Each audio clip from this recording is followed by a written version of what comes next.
Coisa boa estar aqui com vocês. Vamos orar mais uma vez? Amém?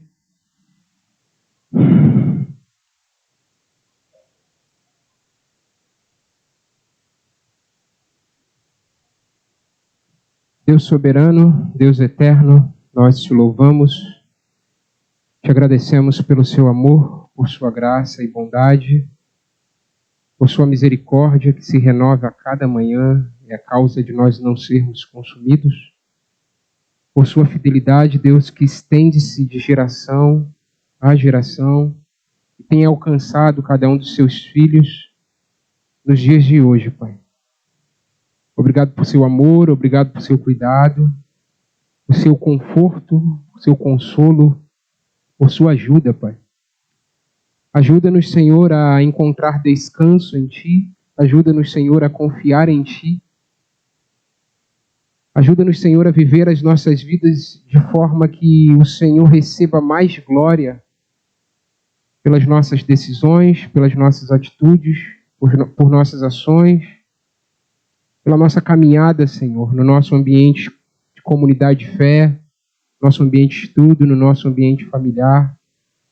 Sejamos filhos, Deus, obedientes a Ti, que zelam pela glória do Teu nome, Pai. Pedimos perdão pelos nossos pecados, pelas nossas falhas.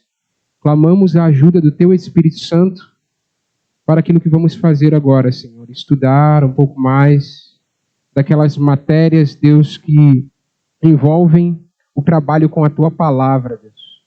Envolvem o trabalho com a Tua Palavra, que tem por objetivo tornar cada um de nós um pouco mais preparados, Senhor. Varão aprovado, que maneja bem a palavra da verdade. Obrigado pela aula que tivemos, pelo compartilhar, Deus, de verdades bíblicas tão profundas, tão maravilhosas, que seja produtivo para nós, Senhor, que possamos encontrar, Deus, espaço e possibilidade para aplicar as verdades aprendidas da Tua Palavra em nossas vidas. Se conosco, Senhor, que a Tua bênção cubra os Teus filhos nesta manhã, que a Tua bênção cubra a nossa vida. Que a iluminação do Teu Espírito, Deus, alcance a nossa mente, o nosso coração. A mim, Deus, para poder compartilhar, Deus, esse estudo e aos Teus filhos para poder compreender. Essa é a nossa oração, em nome de Jesus.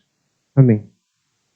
Amém, queridos? Então, a minha missão é falar com vocês sobre homilética. Homilética, basicamente, é uma matéria da teologia que se preocupa com a pregação. Ela tem a ver com a pregação. Homilética é um termo que é derivado de algumas palavras gregas. É uma palavra que é derivada de alguns termos gregos que aparecem na Bíblia. Um deles é homilia. Alguém já ouviu essa palavra, homilia? De repente, nem todos, né? Homilia é uma palavra que basicamente significa pregação. É uma palavra que ficou reservada à tradição católica, mas é uma herança da nossa fé. É uma palavra que é herança cristã. Ela faz parte da tradição cristã. Então, por ocasião da Reforma Protestante, e os protestantes se desvincularem de alguns termos que estavam mais associados ao catolicismo, os protestantes abriram mão dessa palavra, do uso desse termo, homilia. Então, o que para a gente é sermão, o que para a gente é pregação, na tradição católica vai ser chamado homilia, que é um termo grego.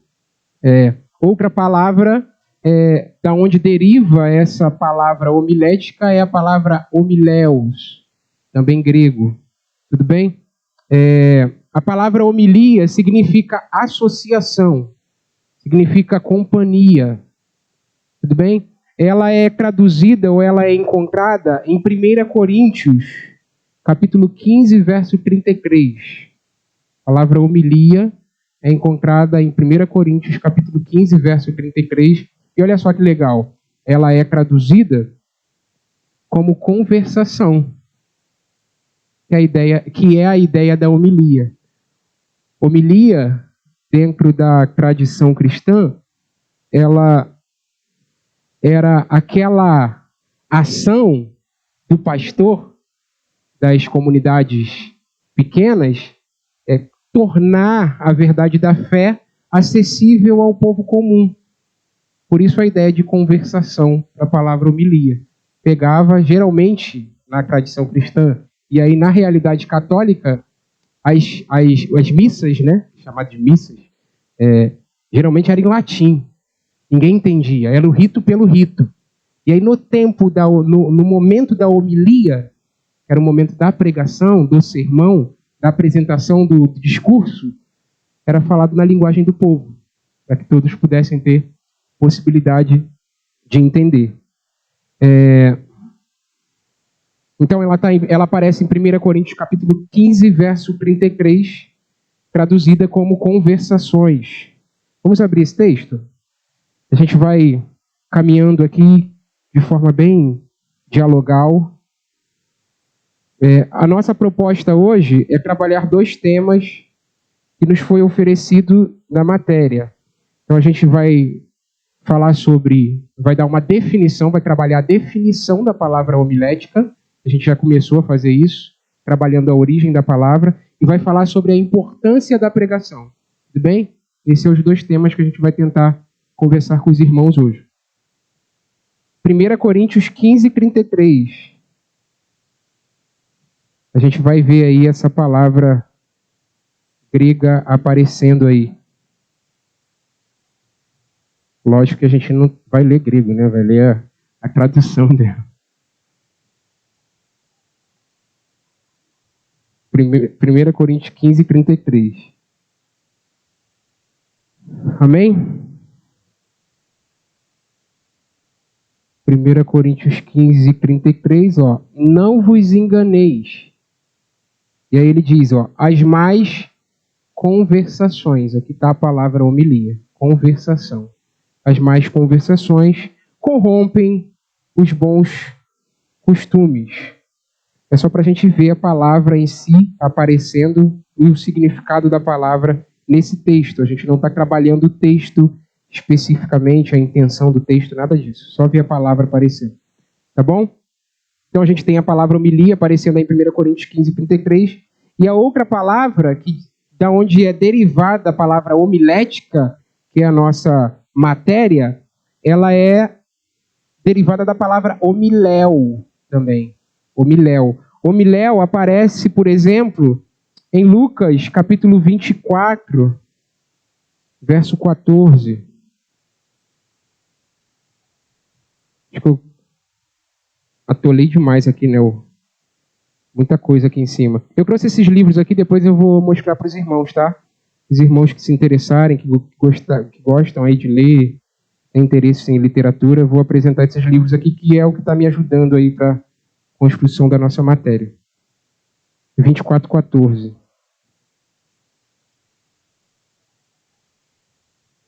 Lucas 24:14.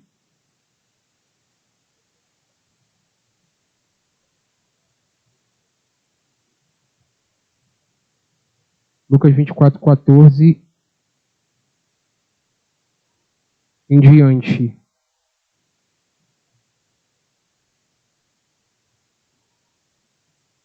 Disse-lhes, falou-lhes, a ideia aqui, né? A ideia de homiléu aqui. Falou-lhes. Ela é traduzida como falar, ela é traduzida como conversar também. Disse-lhes. 24:14. Desculpa, estou no 23, irmãos. Iam conversando, tá aqui, ó. Conversando ou falando também é traduzida a palavra homiléu. Iam conversando a respeito de todas as coisas, sucedidas. Conversar aparece aqui. Então aqui é a ideia da palavra homilia, da palavra homiléu. Tem outros textos aqui, se os irmãos quiserem anotar. Atos capítulo 20, verso 11. Atos 24, 26. Todos esses textos aí aparece a ideia da palavra homilia, homiléu, com a ideia de conversar, com a ideia de falar.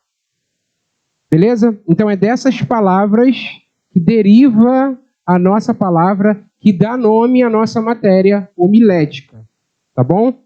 Significado, então, de homilética. Homilética, então, foi inserido no contexto ou na tradição cristã para ser ou para virar objeto de estudo da teologia.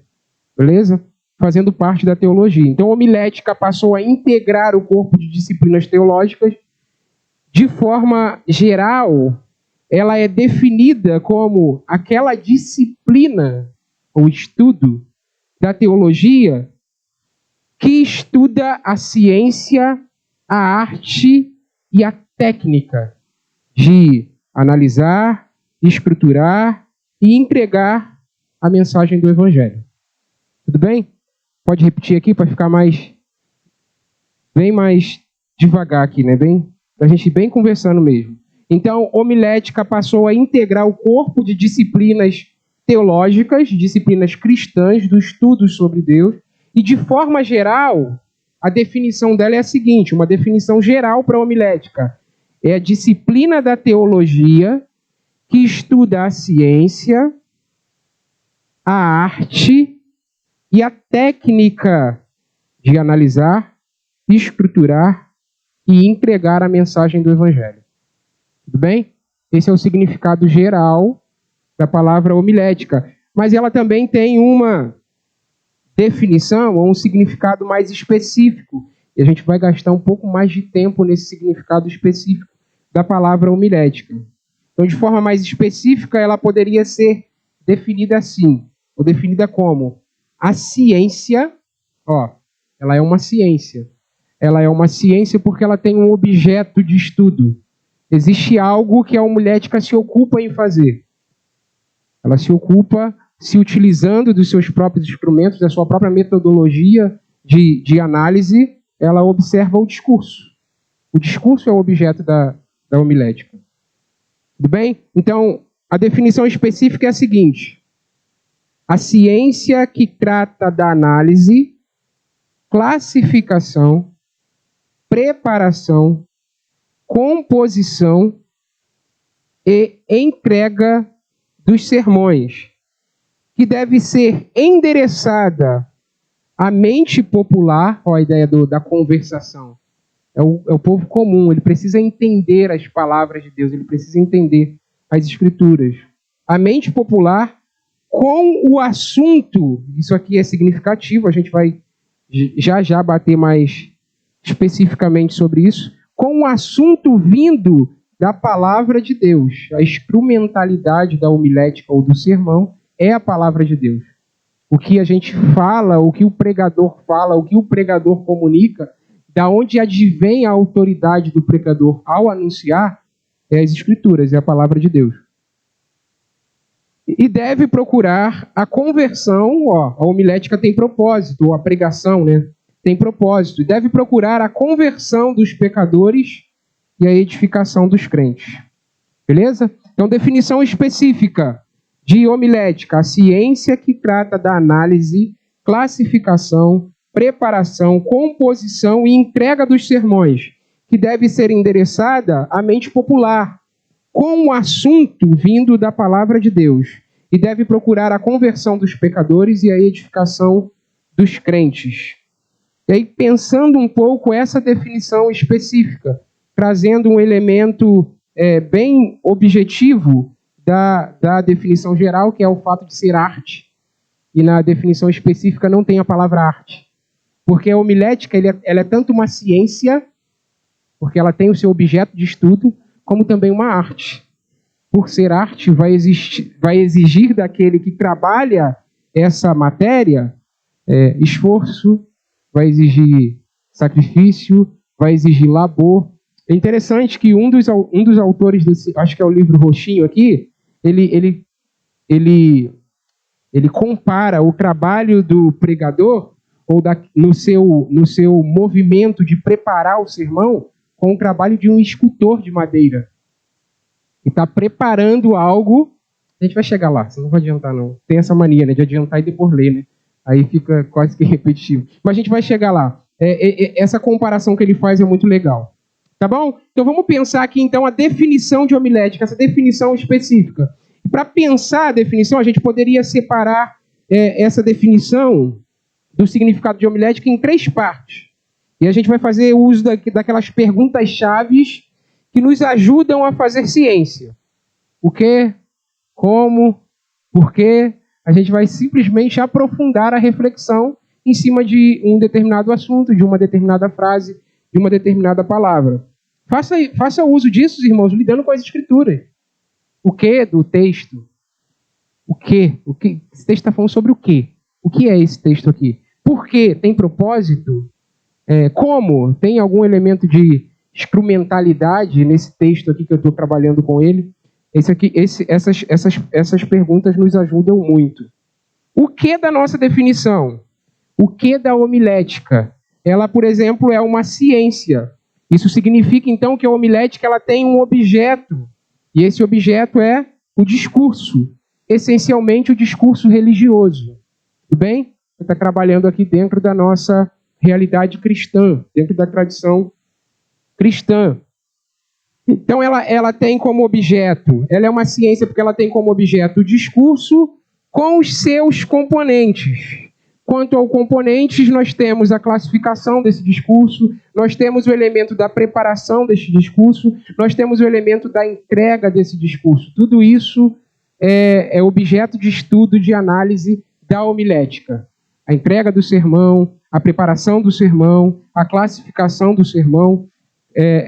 Ontem mesmo eu estava dando uma revisada e assistindo alguns vídeos sobre. É interessante como você pode classificar os sermões em vários tipos de sermão. Sermão pastoral, sermão fúnebre, que está dentro da categoria do sermão pastoral, sermão evangelístico, sermão de edificação. Então tudo isso aí envolve a classificação de um sermão. E a homilética ela se ocupa com isso, em identificar que classificação ou que sermão é aquele que determinado pastor, pregador, está compartilhando com a sua igreja. Então, o discurso ele tem uma estrutura geral que nós podemos definir como contendo introdução. A homilética se preocupa com isso. A própria redação se preocupa com isso, mas como a gente está falando aqui mais do discurso, toda redação ela precisa ter no seu corpo a introdução, o conteúdo e a conclusão. Não é isso? E tem que estar bem amarrado as coisas, tem que ter conexões bem definidas. Preciso perceber na escrita quando um determinado autor está passando da introdução para o corpo o conteúdo do texto. Quando ele está partindo para a conclusão do texto. É a mesma coisa no discurso, irmão.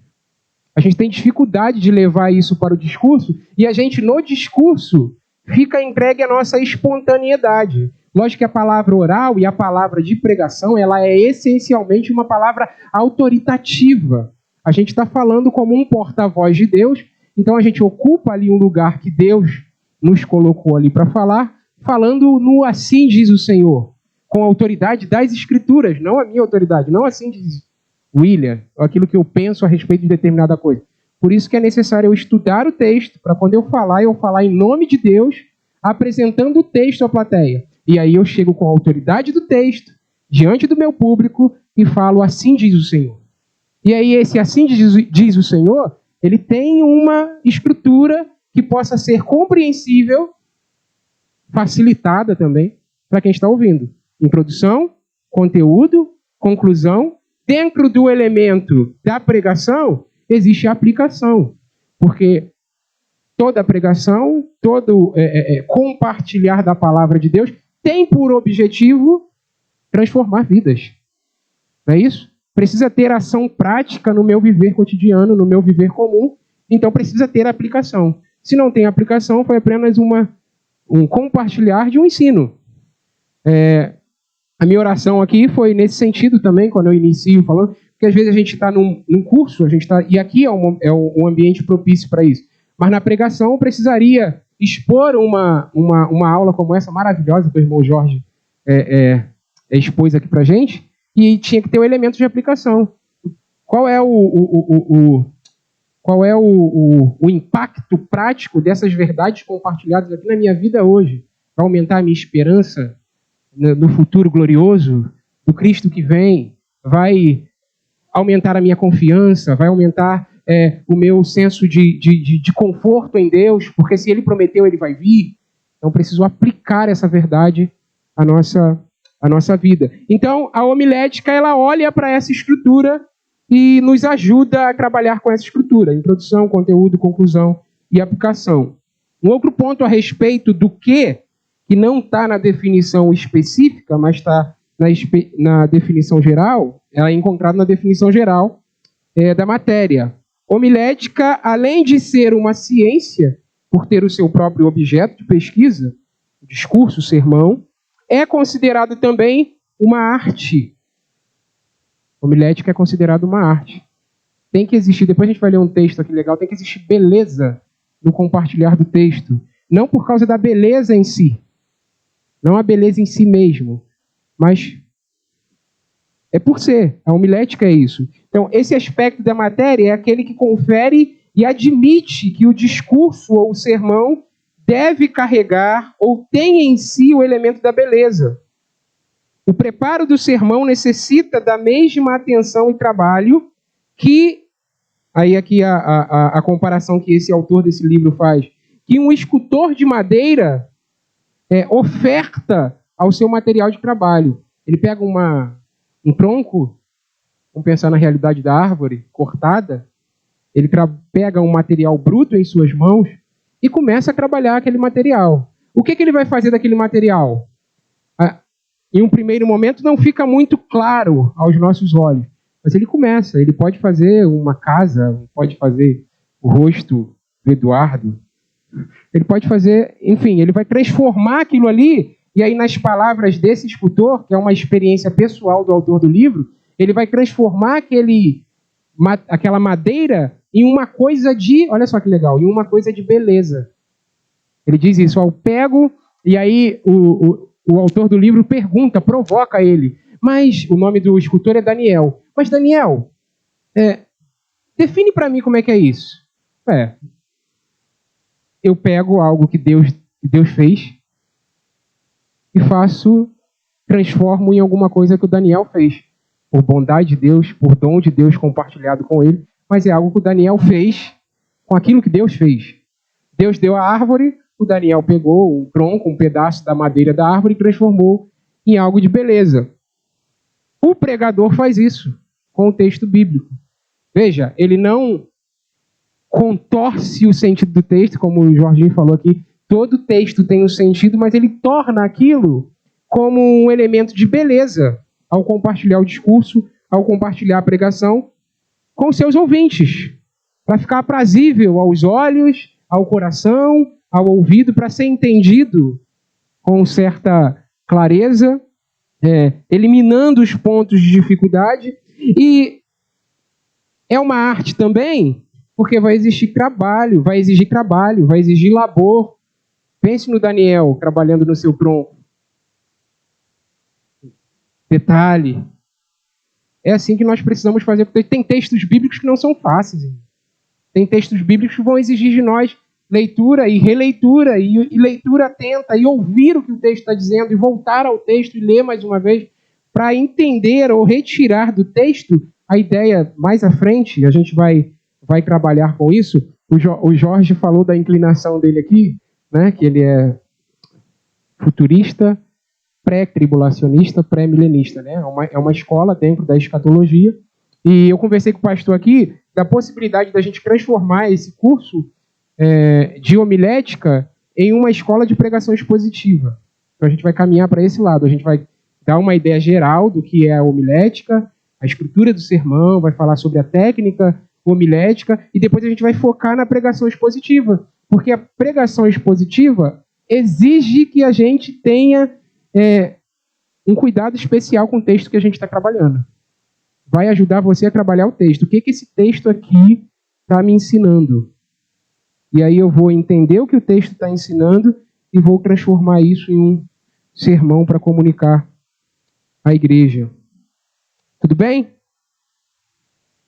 Então Daniel diz que ele pegou a árvore que Deus fez e transformou aquela árvore em um elemento ou uma coisa de beleza. O preparo do sermão necessita da mesma atenção, necessita do mesmo trabalho que um escultor de madeira, mal comparando, oferta ao seu material de trabalho. Assim como o escultor, então, se utiliza da matéria bruta da árvore e da madeira e faz dele um objeto de beleza, o orador ou o pregador, aquele que prega, se utiliza da matéria bruta da palavra de Deus e o entrega como um discurso orgânico que produzirá nos seus ouvintes vida. Enquanto o escultor pega a conclusão, né, do seu trabalho ali, a madeira pronta, e entrega como uma coisa de beleza, mas sem vida, a palavra pregada produz vida. Então a gente está lidando com algo que essencialmente vai transmitir, vai comunicar, vai trazer para os ouvintes vida. Então é muito mais, ao mesmo tempo que dignificante, tem muito mais responsabilidade o trabalho do pregador do que o trabalho do escultor, necessariamente, porque pessoas, ou o futuro de pessoas, está na mão do pregador, irmãos. Em algum sentido falando, né, a gente sabe que é Deus que converte corações, é Deus que transforma vidas, mas Deus colocou em sua mão, ou diante de você, ou em sua responsabilidade, uma tarefa urgente, que é de proclamar a verdade da palavra de Deus. E pessoas estão dependendo dessa verdade ser proclamada para decidir ou definir o futuro delas, dentro da nossa perspectiva humana falando. Não é isso? Tudo bem? Tudo bem até aqui, irmãos? Amém? Tudo bem até aqui? Sim ou não? Está dando para ir devagar, bem devagar. Tem bastante coisa aqui, mas acho que vai dar tempo.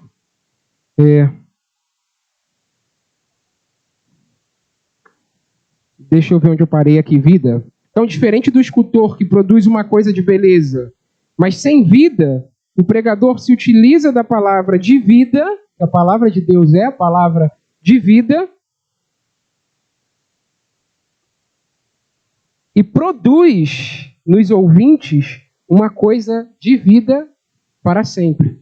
Aquele que abre o seu coração, aquele que crê na mensagem proclamada, de acordo com aquilo que diz Romanos 10, 17, né? A fé vem pelo ouvir e ouvir a palavra de Deus, ou a pregação da palavra, em outras traduções, aquilo lá vai resultar em vida para quem está ouvindo a palavra. Tudo bem? Então a gente falou sobre o que da pregação expositiva, a gente vai falar sobre o como da pregação expositiva, e aí esse como a gente vai trabalhar especificamente a instrumentalidade, e não há muito a ser dito aqui. A instrumentalidade ou o material de trabalho do pregador é as Escrituras, é a palavra de Deus. Aqui ele vai dizer, né, na definição específica, perto da parte final, ele vai dizer assim,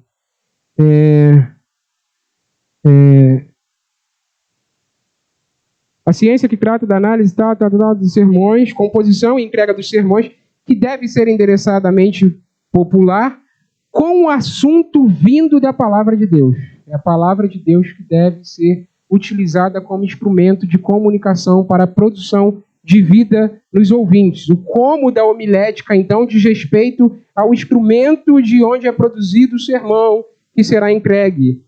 E na definição nós percebemos que a entrega dos sermões devem ser endereçadas a mentes, isso aqui é propósito, a mentes e corações vindo da palavra de Deus. Então, a pregação que é estudada na homilética deve... Aqui eu me enrolei aqui. A pregação que é estudada... Alguma palavra sumiu aqui.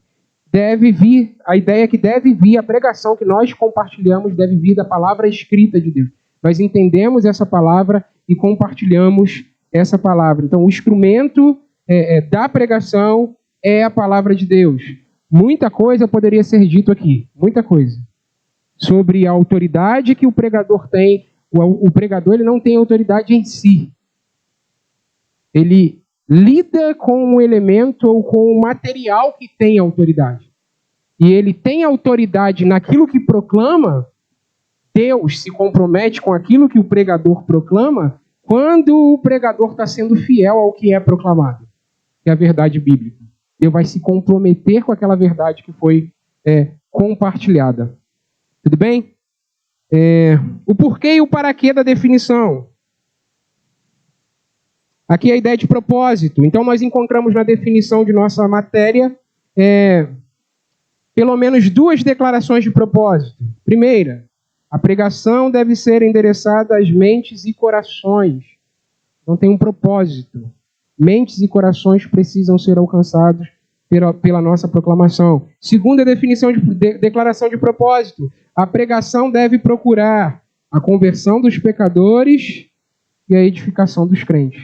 Daí está na nossa definição específica. Tudo bem? Dito isso... Oi?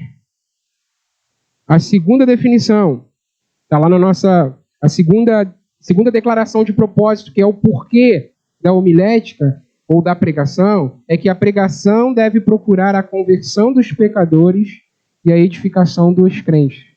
Esse é o propósito da pregação. Conversão de pecadores e edificação dos crentes.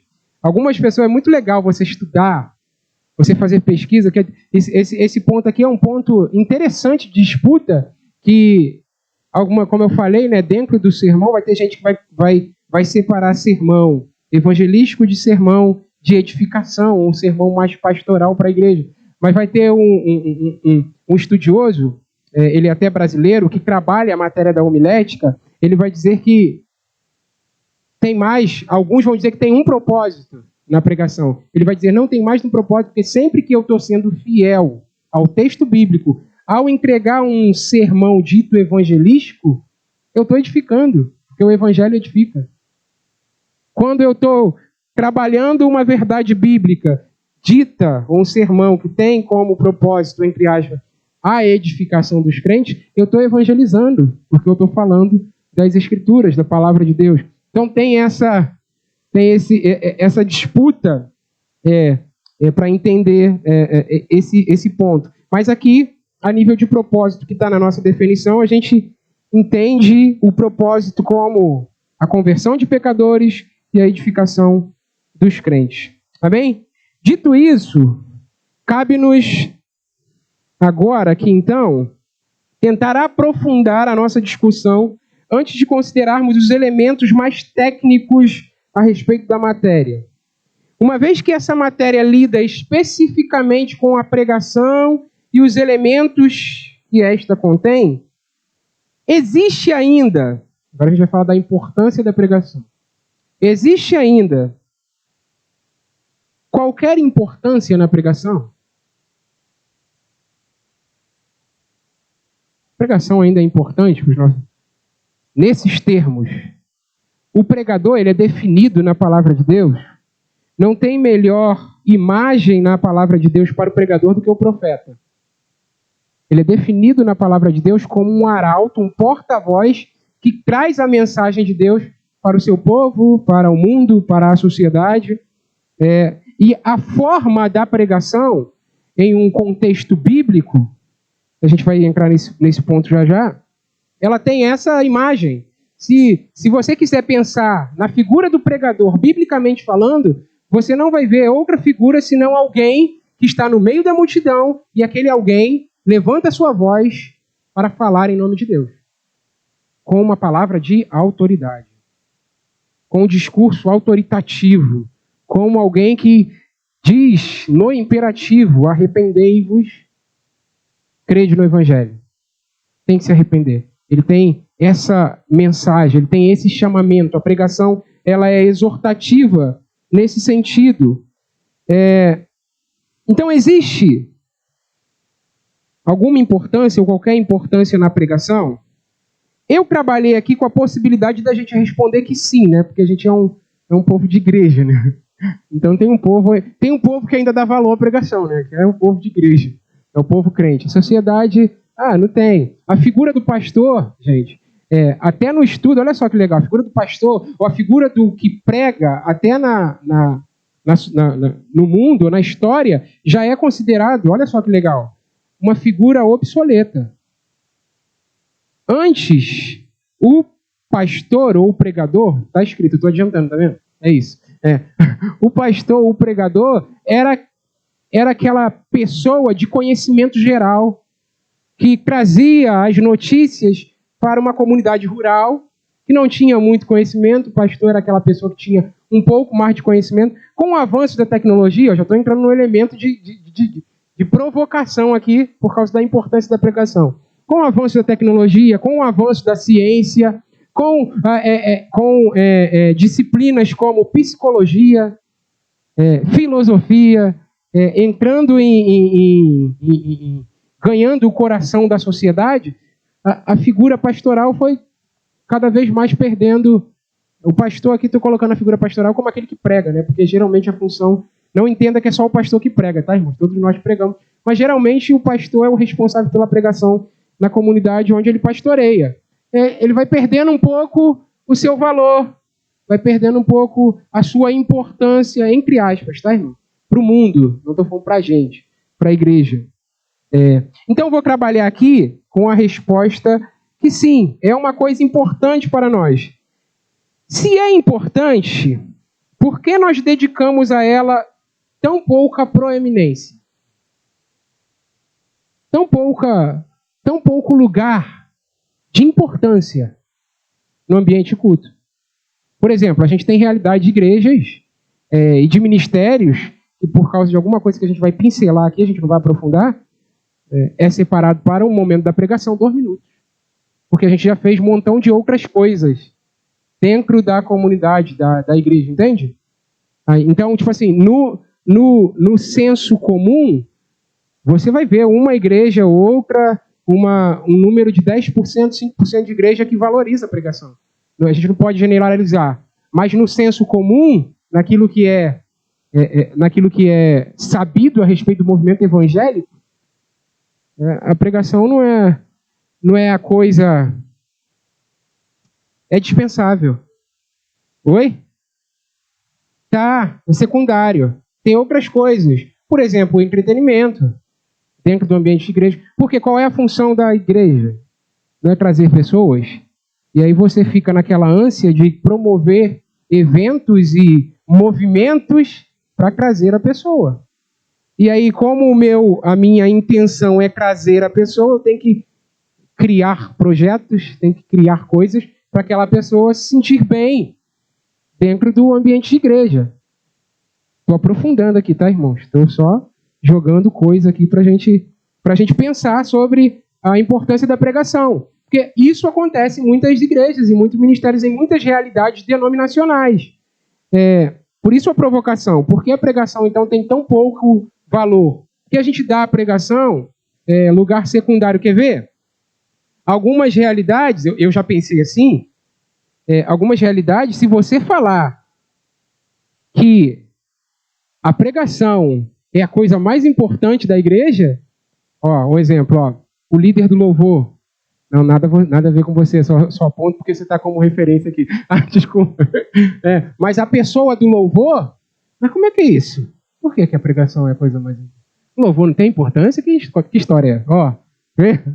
E a figura do líder do louvor, olha só que legal, irmão. Se a gente fizer só um movimentozinho, dá 2 passos para trás para entender a nossa história. A figura do líder do louvor é coisa de 1900. Não existia antes. E aí, com o passar do tempo, foi dada a essa figura, não que a gente tenha alguma coisa contra, algum ponto contra, foi dada a essa figura proeminência de posição ministerial dentro da realidade da igreja. Quando quem cantava na história da igreja era a congregação. Toda a igreja cantava. Não existia a figura, que é o entende? Só para a gente pensar, tá vendo? Mas aí hoje, essa palavra, ela já assusta uma pessoa, um movimento ou outro. A pregação é a coisa... não sei se quem já teve a oportunidade de fazer isso. Não sei se, de repente, até o palavreado poderia ser melhor trabalhado. Mas vocês já ouviram essa experiência? Estamos lá louvando. Orando a Deus, a igreja envolvida, né? Coisa boa e tal. Aí vem o dirigente de culto. Pega o microfone. Graça e paz, irmãos. Deus abençoe. Agora a gente vai para o momento mais importante do nosso culto. Já ouviram isso? Tiveram a oportunidade de ver isso? No lugar onde a pregação é valorizada, isso deveria ser feito com é isso mesmo. Porque é na pregação que Deus fala ao seu povo. É ali que eu vou ter assim diz o Senhor. É agora que Deus vai falar. Deus levantou um arauto, um porta-voz da sua verdade para compartilhar ela comigo. E esse tipo de procedimento poderia ser melhor trabalhado? Poderia, né? Tudo bem. Mas não deveria causar em mim, se a pregação tem proeminência, qualquer tipo de resistência. Entende o ponto? Tudo bem? Tá. Esse ponto é sensível, tá, gente? Mas é a nossa matéria a respeito da pregação. Poderia passar por eles, mas de repente os irmãos não entenderiam aquilo que a gente quer falar. Se sim, por que então dedicamos a ela tão pouca proeminência, o lugar de proeminência, o lugar de primazia? E aí o outro ponto aqui a respeito da importância da pregação seria qual o argumento a favor da pregação? A importância da pregação. Há ainda qualquer importância na pregação? A resposta objetiva a essa pergunta, considerando a nossa realidade ou a realidade de igreja, é que sim. E não existem razões, ainda que... entender minha letra, gente, ó. Ainda que a gente enfrente alguns elementos de tentação, não existem razões para dizer que não. A pregação é importante para a igreja, sim. Ainda que existam esses elementos de tentação citados aqui. O avanço da tecnologia, tudo isso, irmãos, a gente não percebe. Tudo isso teve influência na pregação. Tudo isso teve influência na pregação. Esse livro aqui trata disso, se os irmãos quiserem. Esse cara aqui é um cara antigo, né? Tudo bem. A gente não vai... na época dele, de repente, uma pregação... Martin Lloyd Jones, pregação e pregadores. Na época dele, de repente, uma pregação durava 1h40. Hoje, no mundo acelerado que a gente vive, 1h40 já é muito tempo. Então, eu faço ajustes, né? 40 minutos eu posso compartilhar uma ideia bíblica com alguma satisfação, de forma que a mensagem seja bem falada ou bem passada para os ouvintes. Beleza? Uhum.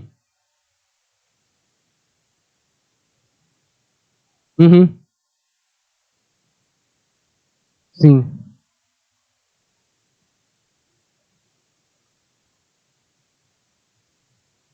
Uhum. Uhum. Uhum. Sim, sim.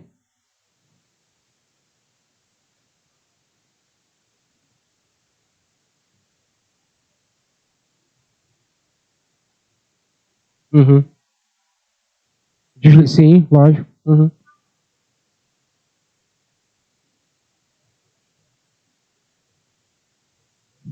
Uhum. Ele chamou a atenção, né? Sim, sim, sim. Sim, sim, sim. Ótimo. Uhum.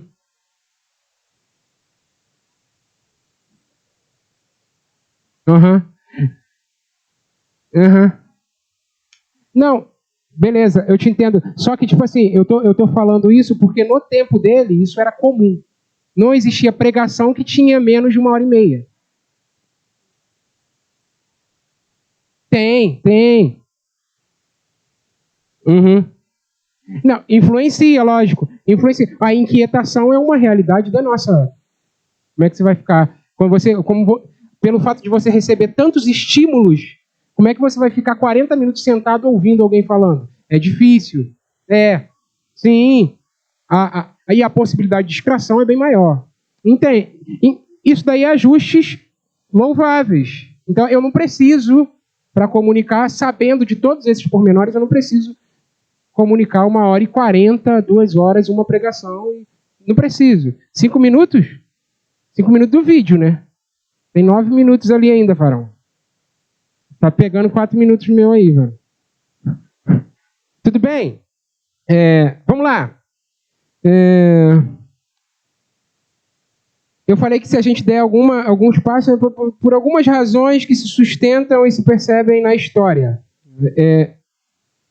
O fato da pregação ser importante, só para não me perder aqui.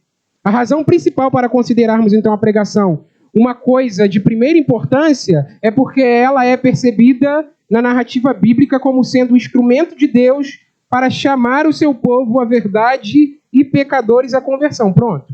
Aqui já está o elemento fundamental para eu considerar a pregação a coisa de valor fundamental. Não precisaria dar outro, tá, irmão? Não precisaria, tá aqui. Na narrativa bíblica eu percebo Deus chamando o seu povo ao arrependimento, exortando o seu povo à verdade, ao caminho, pela proclamação. E aí, mais uma vez eu digo, não existe na Bíblia qualquer possibilidade de eu pensar o pregador, o arauto, o profeta, sem ser com essa imagem de alguém que se coloca diante do público proclamando a verdade de Deus. Assim diz o Senhor. Tá bom?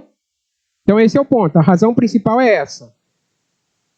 A gente percebe na narrativa bíblica como sendo a pregação como sendo o instrumento de Deus para chamar o seu povo à verdade e pecadores à conversão. Deus em toda a história, e percebido na Bíblia, na história redentiva, como lida nas Escrituras e percebida nas Escrituras, se revela como Deus que se comunica de maneira oral e de maneira escrita, sendo Ele mesmo o Deus de toda a verdade que deseja comunicar a sua verdade aos homens. Houve a queda, o homem se desviou da verdade e Deus, pelo relato redentivo da Bíblia, está a todo tempo chamando através de homens e mulheres, pregadores da palavra, o homem de volta ao caminho. E aqui nós temos o elemento da pregação na narrativa bíblica. Então, por isso ela é de importância que não deveria ser discutida, não deveria ser pensada diferente por nós.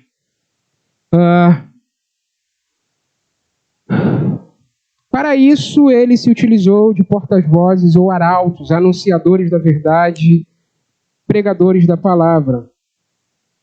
Alguns exemplos encontrados na Bíblia. E a gente anotou alguns aqui, eu não vou passar para os irmãos agora, mas depois eu passo por escrito também, como o Jorginho vai fazer.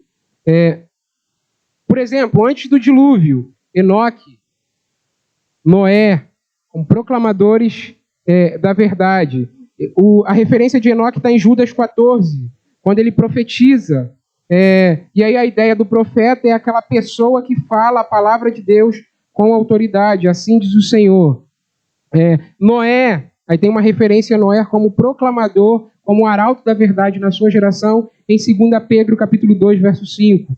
Temos, por exemplo, depois do dilúvio, Moisés como um profeta que proclama... Interessante, quando eu estava estudando isso aqui, é a gente perceber, passa despercebido, a gente sabe, a gente estuda e sabe, mas passa despercebido para a gente que Moisés, ao escrever Deuteronômio, ou ao proclamar Deuteronômio, não necessariamente escrever tudo, ele está relembrando o povo a lei de Deus. Deuteronômio é um esforço de lembrança, de proclamação. Ele para o povo perto da entrada da terra prometida e começa a lembrar o que o Senhor fez. Ele prega ao povo, ele proclama ao povo, ele anuncia a verdade de Deus ao povo, para quando eles entrarem na terra prometida, eles não se esqueçam. Isso se tornou um registro daquilo que a gente tem hoje como o Deuteronômio. O livro de Deuteronômio com a explicação da lei. A história dos reavivamentos, por exemplo, percebidas na Bíblia, todas elas estão com o povo de Deus diante da sua palavra, diante da lei. O mais significativo é Neemias, capítulo 8, do verso 1 ao 12, quando eles estão ali diante da lei do Senhor, ouvindo, e o Esdras proclama a verdade, e eles vão junto, um apelo de arrependimento, de confissão de pecados diante de Deus. Os discursos proféticos precedidos ou iniciados com a sentença, assim diz o Senhor. Tudo isso é exemplo de Deus, se utilizando da instrumentalidade da pregação para chamar o seu povo para o arrependimento, para a conversão, edificar o seu povo nos caminhos dele. Então, em face desses elementos, consideremos a segunda questão. Vou usar até a última gota ali que eu tenho. Por que então nós depreciamos a pregação? Primeiro, a pregação, existe qualquer importância na pregação? Existe, porque a gente percebe ela no relato bíblico. Então, por que a gente deprecia? A resposta fundamental a essa pergunta tem relação com a nossa recusa e revolta à figura da autoridade. Olha só que legal. Com o advento da ciência, com o advento da tecnologia, se cria no homem a sensação mais própria do nosso tempo, não que a gente não veja isso em relatos antigos, mas mais própria do nosso, da autonomia. Eu posso pensar por mim, eu não preciso de alguém que indique o caminho para mim. Eu sou autônomo. E a gente se revolta. Toda e qualquer figura de autoridade para a gente causa na gente alguma... E o pregador, o que é o pregador senão uma figura que se coloca diante de uma comunidade com uma palavra autoritativa? Faça isso. Não faça aquilo. Guarde isso. Pense nisso. Entende? E aí, isso daí influencia a forma como a gente lida com a pregação ou com o pregador.